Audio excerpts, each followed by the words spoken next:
Berarti kan jauh lebih kita ngelakuin istilahnya bugil menarik itu banyak, dan saya mungkin kalau seandainya itu benar ya, kan menggoda istri dengan hal yang baik biar dia nggak marah atau dia jadinya jadi ketawa seperti itu, dan itu kan istilahnya masalah dalam kamar gitu yang nggak perlu harus keluar gitu.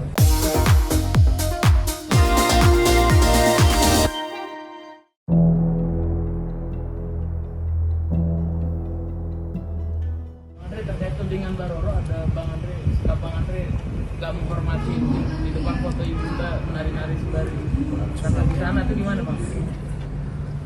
Itu yang saya bilang, sebenarnya banyak hal yang saya bilang, sebenarnya saya nggak mau terlalu banyak bicara lah. Itu buat saya, karena ini bukan yang saya bilang sensasi, ini bukan istilahnya suatu kegiatan yang saya harus lakukan gitu. Kegiatan saya udah jelas, kerjaan saya jelas, usaha saya jelas gitu. Dan masalah tudingan itu, foto itu saya sudah jelaskan bahwa foto itu ada di depan kamar tidur kita. Gimana berarti?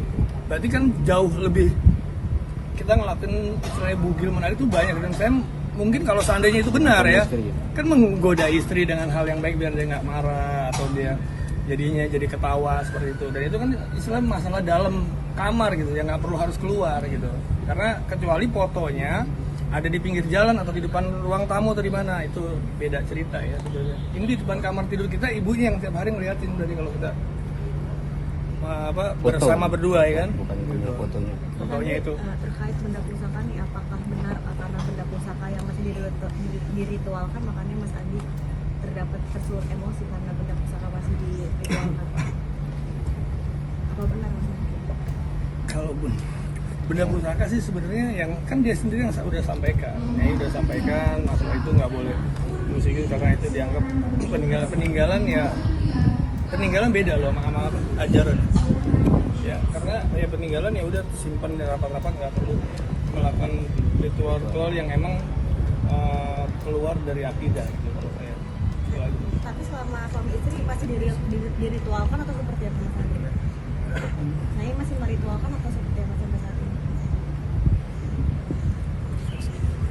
Ya, makanya saya bilang dari kemarin buktikan aja sendiri, masih ada hal-hal yang peninggalan-peninggalan di rumah yang kira-kira menurut media kan istilah sering jalan kan untuk lihat ke rumahnya seperti apa. Kalau saya nggak bisa bilang, kalau saya bilang iya nanti rame lagi.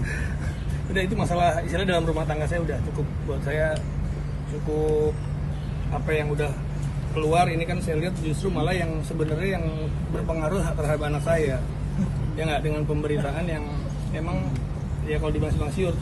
Jadi saya yang harus benar-benar rangkul nih anak saya yang udah pada besar.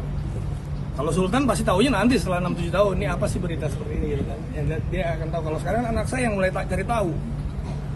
Seperti itu. Bang, mediasi pertama gagal, yang diupayakan di mediasi kedua apa Bang?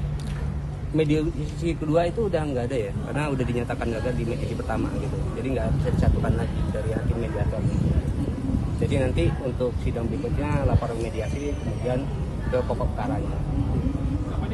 Hari ini kan mediasinya gagal gitu, mungkin mediasi seperti apa yang suksesnya seperti apa? Sebetulnya sih mediasi yang kita harapkan kita bisa bicara ya, klien kita bisa bicara empat mata, gitu, hati-hati segala macam gitu kan, untuk apa sih bisa dibangun lagi atau rumah tangganya gitu kan. Tapi faktanya tadi mediasi ya sangat cepat ya gitu, jadi nggak ada untuk bicara dari hati ke hatinya gitu. Nah, Bang Andi mau pertegas berarti hal mistis di rumah selama kalian menikah masih ada? Masih. Tapi sama tadi ya, terkait dengan joget-joget yang terajang di depan foto ibunya ya gitu. Yang kita herankan itu untuk di gugatan kok nggak ada ya dalil itu ya gitu. Hanya joget-joget, telanjangnya nggak ada gitu. Kalau memang betul itu menyakitin pihak Mbak Roro gitu, kalau memang betul itu adanya seperti itu, di gugatan harusnya disampaikan juga gitu dalil itu gitu. Tapi ini nggak ada.